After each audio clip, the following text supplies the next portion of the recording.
Yeah, yeah, I can see everyone now. I know, yeah.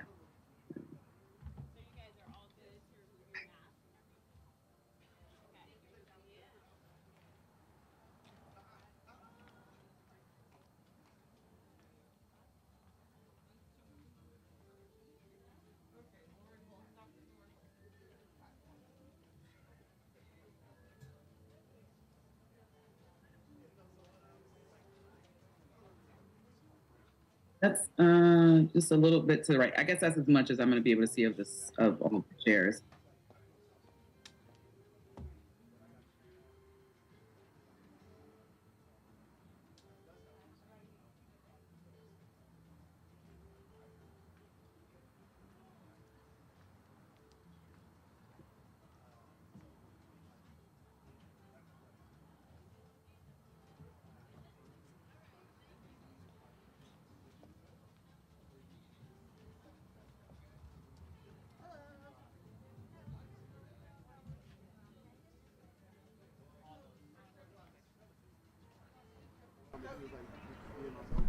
My check. Thank you, everyone, for coming. We're going to get started in just a moment. If you have we have refreshments here, water, wine. Please feel free, and we'll get started in just a moment. Thank you for coming.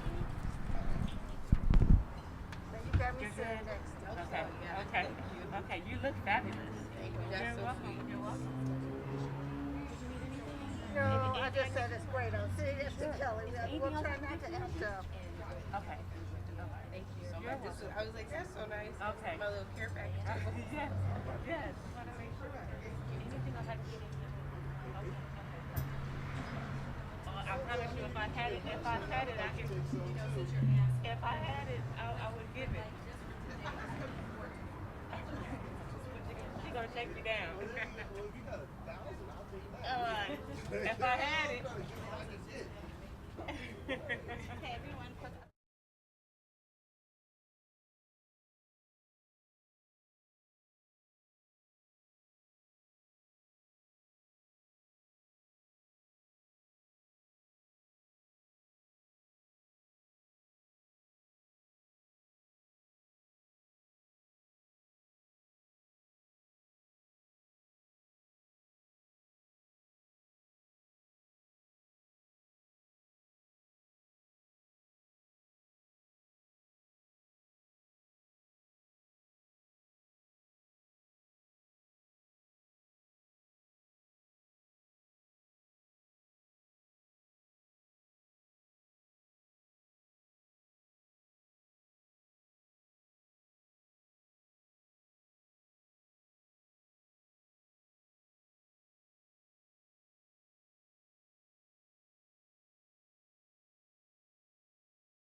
Love this.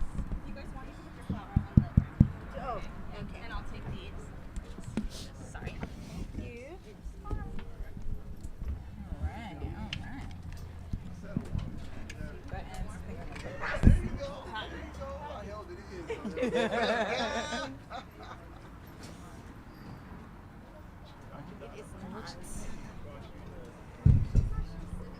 I'm sorry. Oh. Dr. Cutter, are you still sitting on the mic? Or is it Dr. Kelly, don't want to shake your hand. I have a cold. oh, no worries. I was about to. I read your bio. You didn't want to hear that? To be honest, I wasn't with you in your bio, so I'm related there. I'm here with you. Good afternoon, everyone. How are we doing? I'm so blessed to have all of you here to be part of this wonderful special day. For those of you who don't know me, my name is Dr. Nenefua Fominin. Everyone calls me Dr. Nana. And that's literally because I've been on the street acting like people's grandmas throughout COVID, making sure our community has been taken care of. And as you know, that doesn't happen just with one human, one doctor alone. I came with a team, and that team represented Shared Harvest. So we are so proud of the team today, because after all that culmination of work and service, the stories that we wanted to tell that weren't being told in mainstream has an opportunity to be shown today. So round of applause for that. We're excited. Recording in progress. So we get to hear about I Am Not Your Hero, which is an amazing 30-minute documentary that talks about the plight of African Americans in the healthcare system, first following one African American phenomenal woman and co-founder of mine, as she had trials and tribulations being a physician during the COVID pandemic. But before that, we have an incredible panel of experts and my lovely dear friend, I can say, as moderator. And you know her because she has been standing firm and being a strong voice for us in the community all over all of our political issues that have been coming on for decades now. Her name is no other than Angela Rye. Angela Rye is award-winning host, social justice advocate, lawyer, commentator, and self-described empowerment tour. I love that, don't you? Oh my goodness. She embodies what it means to be a bringer of truth. Named and raised accordingly, the attorney's no-hold-barred commentary has resonated with demographics all over the world. Her thoughtful yet incisive commentary and real talk about social justice, politics, culture, and history sparks much-needed conversation about the state of America. And she's a special correspondent at ESPN and the host of the podcast On One with Angela Rye. She has also been seen on several programs and outlets, from Breakfast Club to the Daily Show, BET, where she has been nominated for multiple NAACP Image Awards, HBO, TV One, CNN, ABC, NBC, NPR, and many more. Why? Because she's that phenomenal, and she comes with the truth. She's recognized for her honest, refreshing commentary on social justice issues and advocacy by our nation's most prominent civil rights organizations, such as the National Urban League, NAACP, the National Action Network. She has also been featured in publications including the New York Times, Vanity Fair, Essence, Washington Post, Glamour, Ebony, and The Undefeated. I mean, she's been amazing, but what is not on here that she also gets on the ground. She was a volunteer for Shared Harvest, and she hit the ground with us serving our community during the pandemic. And I love that I can actually call her friend. Angela, thank you. Thank you, Dr. Nana. I'm thrilled to be with you today to get to know all of these other lovely voices. Dr. Nana will now be joining us as a panelist because Christine Simmons is stuck on a flight, not quite here yet. But first, I want to introduce the director of this amazing short film, I Am Not Your Hero, and it is Kelly Callie. Kelly is the director of, you can give it up for her. Her bio, I was reading her bio, I was like, oh my gosh. So we were just fangirling up here. Kelly is from LA, Howard University and USC School of Cinematic Arts alumna, and has directed, written, and produced award-winning films in Belize, Haiti, China, and in the US. Right out of Howard, Kelly received the opportunity to work at National Geographic Television and Film, where she gained TV experience that led her to become the only woman selected to direct the first Creole dramatic TV series in the country of Belize, no matter what.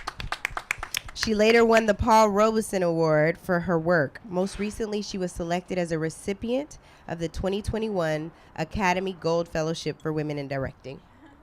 I will let you all read the rest of her bio. I'm not going to do y'all like Dr. Nana did me. I'm up here going, stop, okay. But she's got a resume that is phenomenal. Christine, like I said, can't join us. Dr. Brianna, I've not yet met her in person yet, still. Hi, Dr. Brianna Young. I got to speak to her when we were filming Shared Harvest for Quibi, which is the platform that no longer exists. So unfortunately, y'all didn't see that, but you will see the short film. Dr. Brianna Young began the journey to become a physician 20 years ago and has always found time to simultaneously give back to the community. She believes that it is important to remember to take care of those who help take care of her along the way. She is a co-founder of Shared Harvest Foundation with Dr. Nana. Give it up, even when she's not here. Give it up. She can hear you. She can see you. Next is Stevan. So let me tell you, I said, I want to make sure I get your name right. Stevan said, it's Stevan, not off. I said, I got it. Stevan Lewis. It works. He's a psychotherapist, speaker, author, and host of the podcast, How to Talk to High Achievers About Anything. I think me and my godson need to hear this podcast. He's right in the back. Ryan, you going to wave? No, you're not going to wave. You're going to put your head down. That's fine. Stevan is a licensed psychotherapist. He, in his private practice, specializes in working with professionals who struggle with imposter syndrome. How many of y'all struggle with that? Oh, it's a lot, because only a couple hands went up. We look forward to getting into this conversation. I struggle with it. I didn't raise my hand because I got all this stuff in my hand. There's no excuse for y'all. Dr. Vicki Mays. She is the director of the UCLA Center on Research, Education, Training, and Strategic Communication on Minority Health Disparities, of which you know there are many. She teaches courses on health status and health behaviors of racial and ethnic minority groups, research ethics in biomedical and behavioral research in racial or ethnic minority populations, research methods in minority. I just want to read this one part. Just let me get through this sentence. She didn't even let me get through the sentence. I want people to know she came with, listen, she's ready. Research methods in minority research, as well as courses on social determinants of mental disorders and psychopathology. I'm not going to go further, Dr. Vicki Mays, but you all can check her out as well. Right. Last but certainly not least, we know those degrees cost money. We're going to honor them. Dr. Suzanne Cutter is a surgical oncologist and entrepreneur based in Los Angeles while traveling domestically and internationally. She is an instinctive problem solver, and medicine is actually her third career. I want to hear more about that. Earned a degree in computer engineering with an emphasis in software system development and a minor in economics. Ryan, talk to her about coding. You like coding. She then transitioned into a career in technology sales and marketing for Fortune 500 companies. We got to hear about this. You are a smart and busy woman. Dr. Suzanne Cutter, let's give it up for our third and final panelist. And we will jump right in to these questions. First, I want to go to the director. What inspired you to do I Am Not Your Hero? If you were giving us a log line, or for those who aren't familiar with that, just a brief synopsis of what it is if they didn't see the trailer. Talk to us about this and why this project. Well, after winning the Women's Fellowship with the Academy, I was reached out to by Bettina and Christine. They spoke about this great organization called Shared Harvest and asked if I would consider directing. There was no real idea yet. And so I got introduced to Dr. Nana and so many of Shared Harvest members. And we were going through a whole bunch of ideas. And I remember Now I'm the layman in this. Like, I don't know medical anything. So to me, I'm representing the rest of the world out there. And there was a doctor who had unfortunately committed suicide, and he was one of the people that was on the list of, to talk about, and we were going to see if his family would talk. And it blew my mind that somebody who would spend so much time studying and committing their life to caring for people was overlooked. And so when I started doing preliminary interviews with all the doctors, and when I would bring him up, they'd be like, wait, which one? The one in New York, the one in Chicago, the one in LA, the one? And I was like, what do you mean, which one? And then I started to learn about the physician suicide rates that within the medical community has been aware of that even prior to COVID. This was an issue.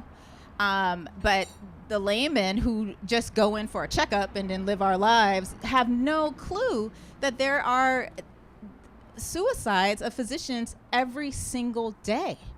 And so not only is the organization, there was so much to look at with Shared Harvest. Shared Harvest was started by Black female doctors. Already, that for them to accomplish becoming a doctor as a Black woman in the United States is already something to look into. So now you're a Black female doctor, Dr. Brianna being ER, that's a level of stress there. And then in addition to these suicide rates, I had to look into this more to see what we can finally do as a community for the doctors who are usually caring for us. And so bringing this to light through the art that I know, which is filmmaking, is my way of contributing to helping the doctors heal for once. I love that. I want to go to the doctors briefly. We have Black women doctors on this panel, and I think there's kind of a double whammy here. Yes, it's hard for them to become doctors in this country, but also Black women have had to sustain this image of, not just image, but really function of being caretakers. Caretaking of everyone else, your families, your communities, the culture, all before you. What do you do, or how have you shifted that paradigm to ensure that that is no longer the case? Now we throw self-care around like it's popular.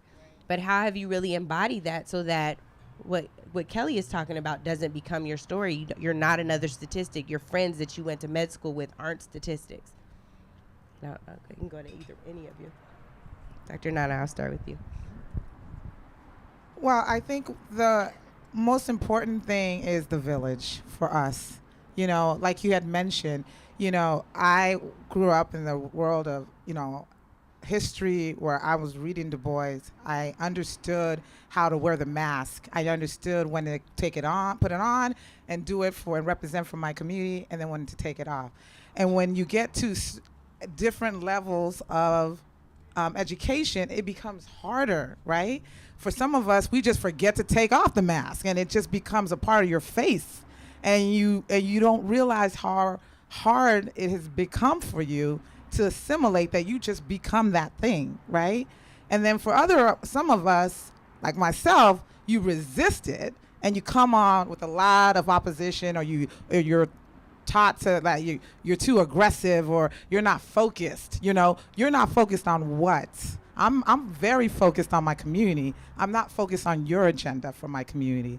And so for us, it's nice when I can talk about it myself, but it was harder to do it alone. And I was just blessed, and I'd say that's why this journey is bigger than me, because I don't know anybody that didn't go to a Black medical school that showed up day one with 7 Black sisters in that medical school class.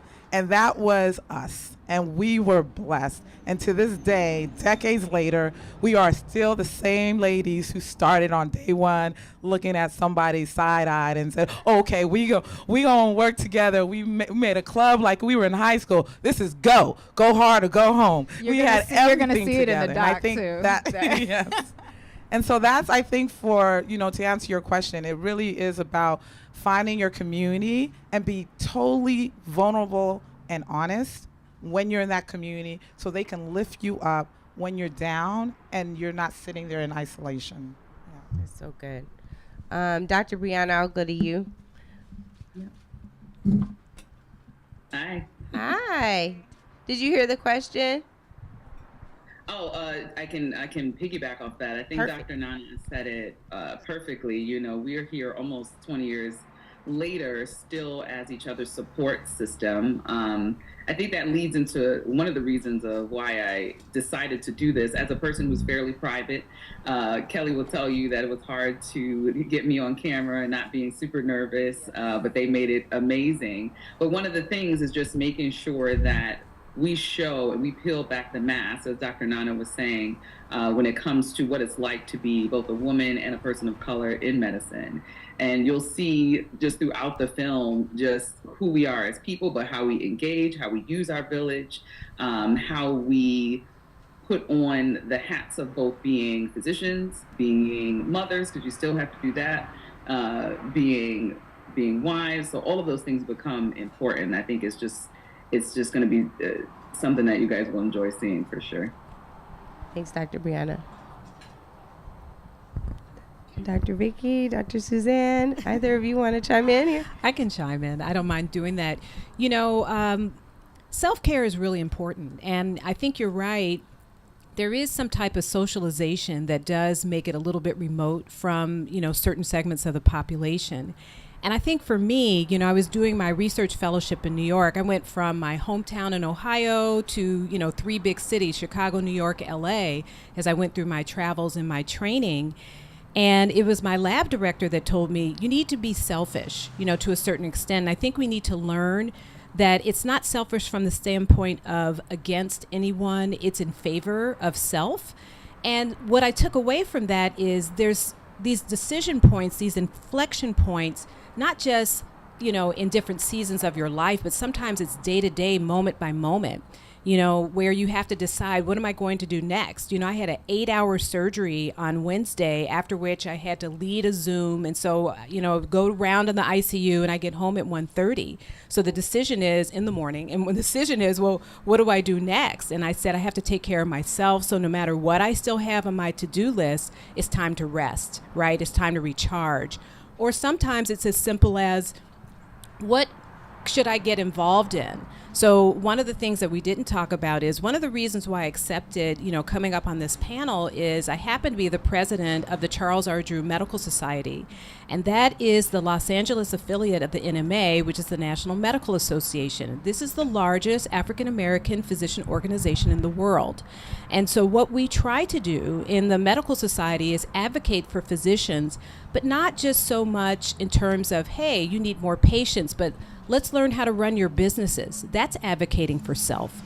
You know, it's hard to be a physician in this environment because there's not enough funding in the system to really support us. And there's a lot of politics that keeps funding out of our pockets. So a lot of the work that we do, a lot of the work that I do for free, right? An 8-hour surgery for free, think about it.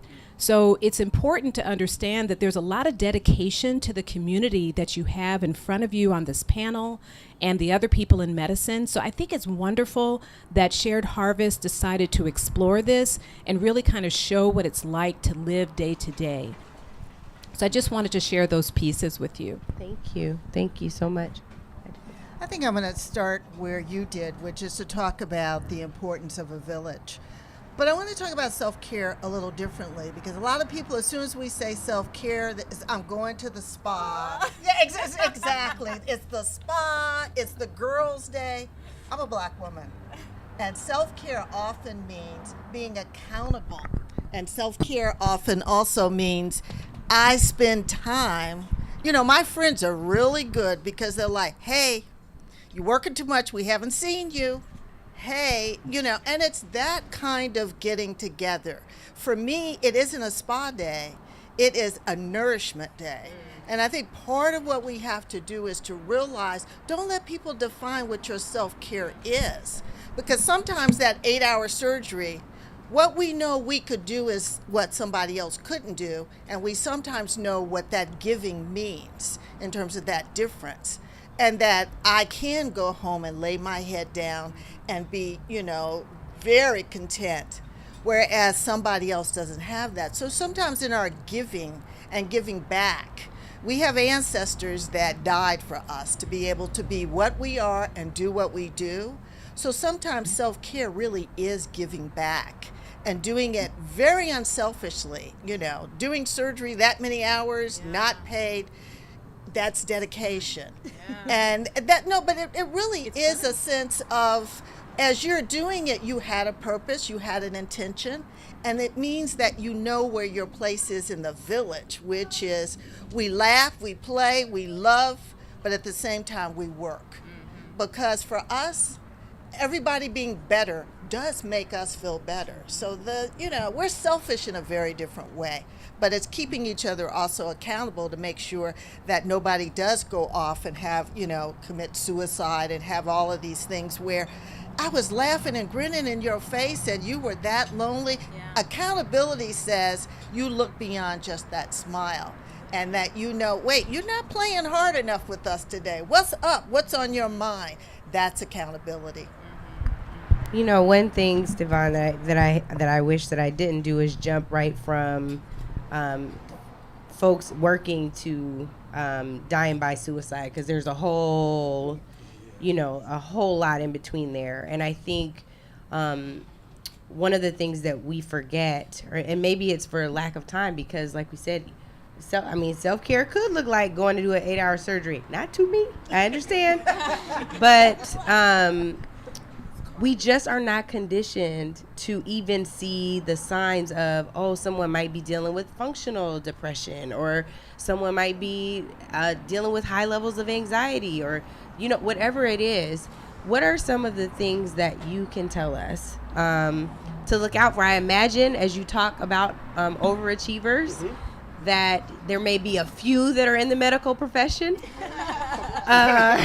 So I'd like to know, what you would give to this audience, to the layperson, as well as to some medical professionals that might want to learn something from you on this. For sure.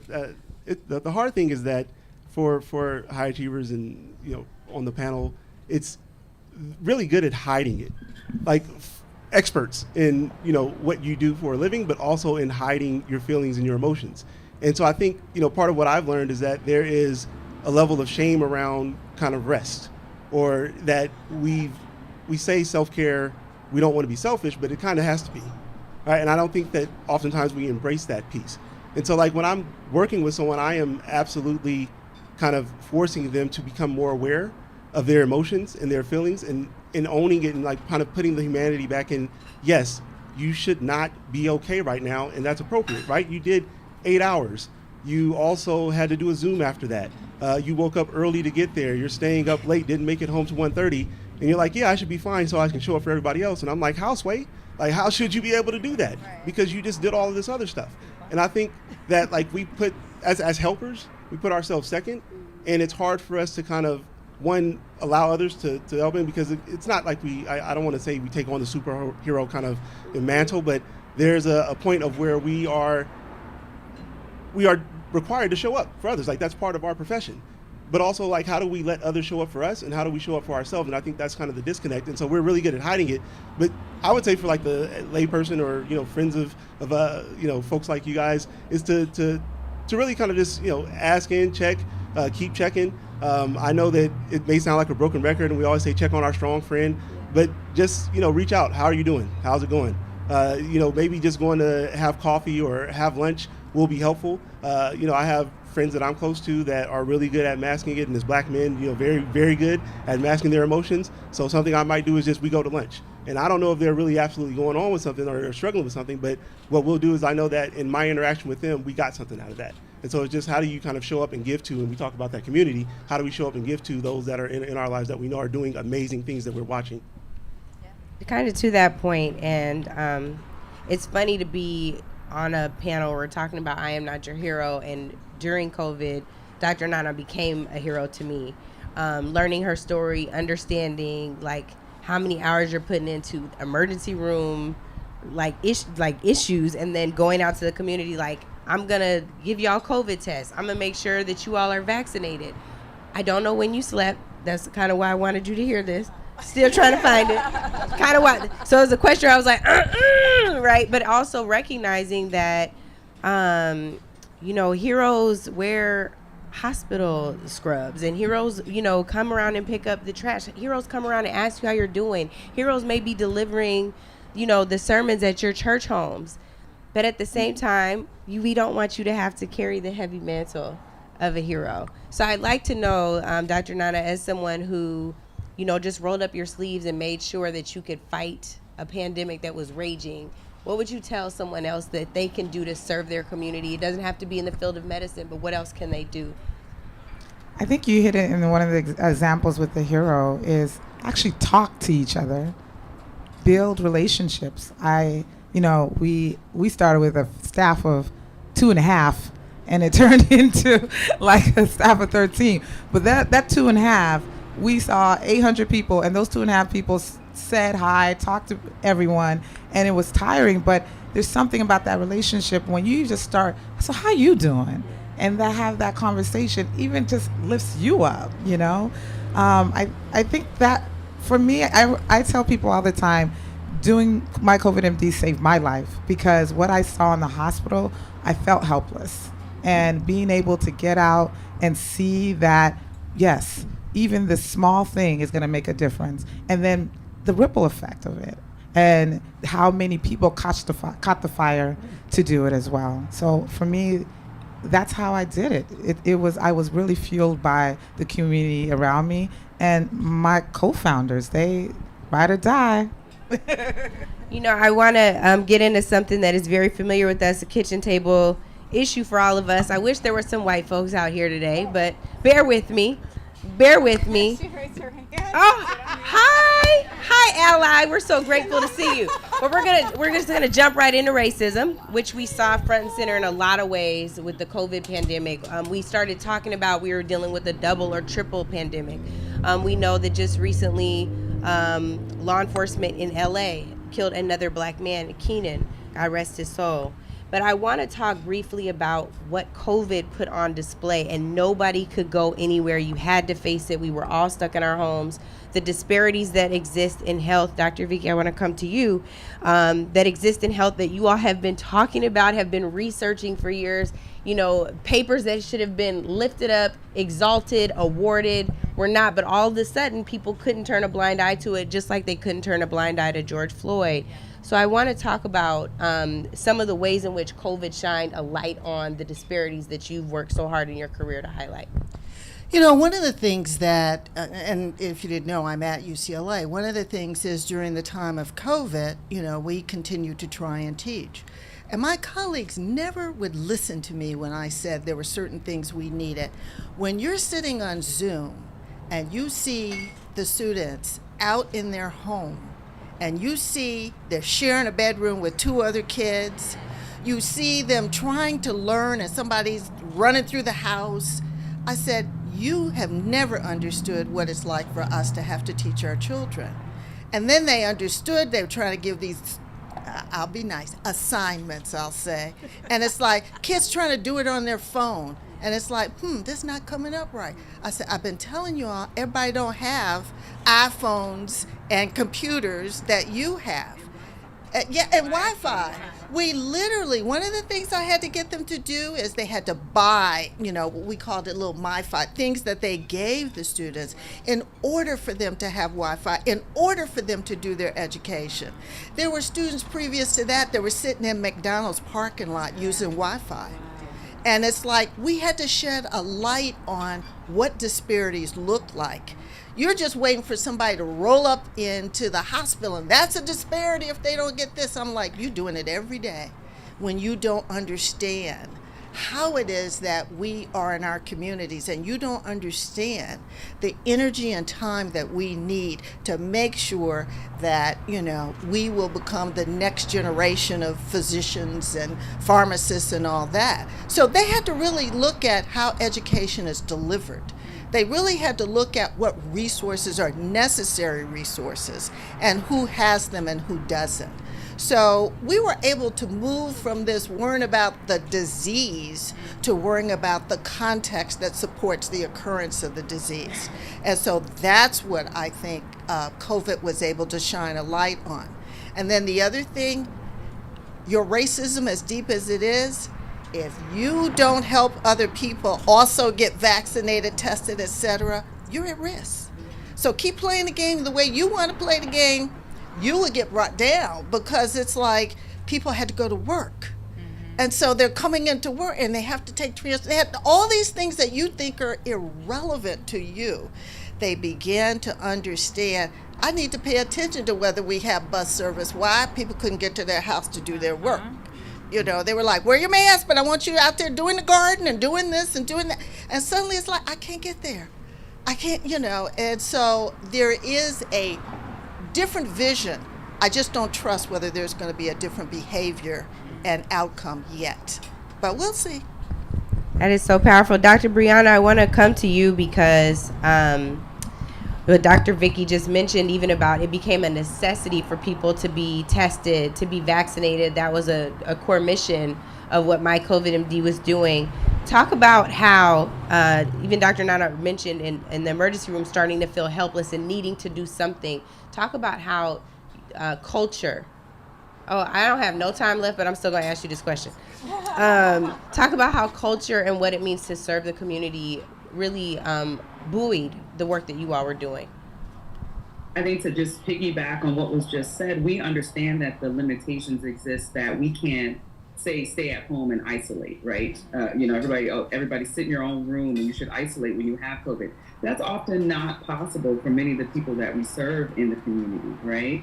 They often can't work. We don't have work from home jobs all the time, including myself, just with the nature of what I'm doing. But understanding that having a level of cultural competency and being a person of color, understanding that when you're taking care of people who look like us, who are disproportionately affected by COVID, that all of the guidelines, let's say, that were going out at the time for the CDC, you couldn't put them in place even if you wanted to. So that became very frustrating for us as a provider, because it was just so tone deaf when you're just, you know, listening to some of these things, and we ourselves are reusing masks and putting them in brown paper bags, talking about we're going to reuse them every 72 hours. Like, when did that start? Wearing bandanas at work when it first started, right? So beyond that, if I'm struggling in that space, understanding what it's like for our patients, particularly the, you know, people of color and people who, you know, don't have the best means and don't have 5, 6, 7 bedroom houses to isolate everyone, how are we supposed to stay well and stay healthy during this pandemic?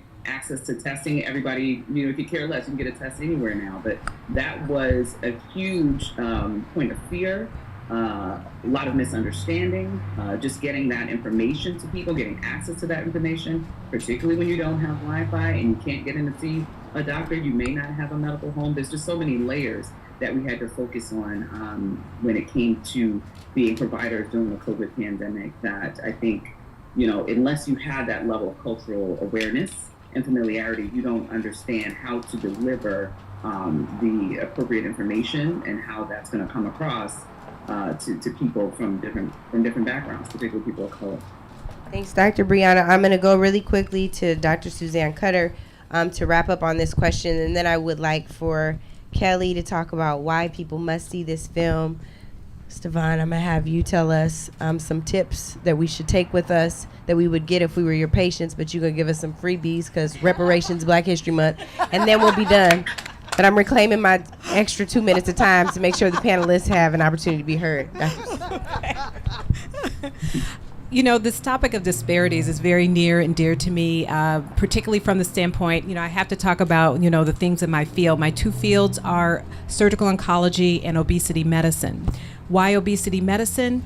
Obesity is a risk factor for so many things, and believe it or not, it is replacing tobacco as the #1 risk factor for cancer. Think about that. Obesity is replacing tobacco as the #1 risk factor for cancer. So when we look at disparities, what is going into the obesity in the African American community? Is everybody just hungrier? Right? I mean, are they just eating more food? No, it is multifactorial. We know that those neighborhoods are such that there's more toxic exposure than in other neighborhoods. We know that the food quality is significantly different than other neighborhoods. We know that the stress level is different than other ethnic groups and non-ethnic groups. So we need to really understand all of these factors. We can't just say, hey, obese person, stop eating, because it's more complex than that. We need to provide support and all of those things. So then when we talk about cancer disparities, what does that look like? We know that African Americans develop colon cancer at a much younger age. It took about 8 years to change the recommendation for the first colonoscopy. Now it's age 45, but it should be almost 40 for a lot of people of color. And let's talk about breast cancer. Breast cancer may not be as prevalent, but when African Americans get breast cancer, guess what? It's more aggressive. Same thing with prostate cancer, all of these things. So we really need to focus on screening, making sure that people get screening. But let's talk about the impact of the pandemic. Doctors were saying, hey, look, I'm not open. Okay, good luck to you for getting cancer screening. So what's happening with me? My patients have colon cancer that's penetrating the abdominal wall, things that are getting metastatic to organs that they never did previously. I'm seeing things that have only been in textbooks that people haven't seen in 15 years. And it's in our community. So this disparity issue runs deep, it runs wide, and it will surprise us in many ways, and most of us, I think, will not be surprised. So the only thing that we can do as people is to be up to date on our information, to be able to articulate our current situations and our health status, and then also to seek care even when people tell us that we're okay, because that's the famous thing. You're fine. There's nothing wrong. Okay, you're going to hear that from different physicians, and I'm not casting any aspersions on my colleagues. That's not my point. If you don't feel well, you're not well. Get help, get a second opinion. And you will see all these things in the film, and this is why it's important to go see. It's at 350 across the way at the Cinemark. This, you're going to see it through the eyes of Dr. Brianna and her beautiful family. This is something that we do not get to see if you are not in the medical field. And as a filmmaker, I tend to focus on character pieces because we will hear statistics, like we've heard a lot of statistics up here, and we just think it's a number. We don't think it's someone we know. We don't think it's our doctor who might be struggling with mental health needs and things of the sort. And when you see Dr. Brianna being so brave to open up her home and her family to us, I mean, she really opens up. We have her breastfeeding on camera, so thank you, Dr. Brianna. But she really helped us to show everyone who doesn't have the insight to the medical field to see that they are human beings. And that's how the I Am Not Your Hero came about, is that we all were running around calling them heroes because that's a compliment. We mean well by it. But when it's said, there's a connotation to it that says that they're invincible. And so when we're calling them a hero, we are subconsciously having a belief system that they are not like us, that they are invincible. And so when they can't pull off what you thought they could, saving a life of somebody else or anything of the sort, you're not seeing them as a human being who's trying their best. And I think that if we see everyone as human and doing our best, that's going to help us as a community to be strong, to grow, to support each other, and hopefully get these numbers down, because it's unnecessary. It doesn't have to happen. And I think it's lack of awareness and lack of checking on each other. I'll be quick. So I really like that part of where you acknowledge talking about the various hats that people wear. Well, you know. So if you're someone and you're worried about another person and kind of their well-being and their health, I think oftentimes we are afraid to ask because we aren't equipped to deal with whatever information we get. I say put the fear aside. It's better to know and then figure out the journey along the way with the individual. So I try to encourage people to ask the question a minimum of 3 times. How are you doing? People will, again, high achievers, will brush off the first 2. That third one will hit them. and they will have to then say, all right, here's what it is. Here's what's going on. Yeah, right. It's reluctantly, but to really open up and become vulnerable. And so I think that's one simple thing you can do if you're worried or want to check in on somebody. What I like to challenge for the individuals who are the heroes or the helpers that might need help and have a difficult time letting people in is to ask yourself, I call it othering, but if you saw a friend doing all the things you do at the level you're doing it, what would you tell them? I know that starts to hit home. That's what happens, right? And you would be telling them, have a seat, you deserve the rest, all this stuff. Yeah. Say the same to yourself. Why aren't you deserving of the same thing you would kind of give as advice to another person? So I try to hold people accountable in that way. Like, you have the tools, you have it all. So yeah, take care of you too. It's okay. You deserve it. That's good. That is so good. I want to thank you all for coming out today. I hope that you will go and see this. One more. I forgot to mention that our doc is nominated for Best Documentary at the film festival. So come out and support. I think you also can vote for Best Audience Award as well. So the more support we have there, the film could get recognized and go on and get the word out about what the Doctors and Shared Harvest is doing and the importance of it. Kelly was like, major key. That's a good flex. Okay. This is very important. That is a part of self-care. We got to pat ourselves on the back. That's a good thing. I would give you a high five, but I got a cold. That's why they socially distanced for me. That said, we hope that you all will go see this magnificent film. Kelly, we know you're incredible. We'll continue to see major things. Dr. Nana, Dr. Brianna, we know that you all will rest, but also keep pushing and plugging for the community. Thank you all for everything that you're doing. This was amazing. I wish we had more time, but my girl cut us off. Y'all have a wonderful weekend. God bless you and your families. All right.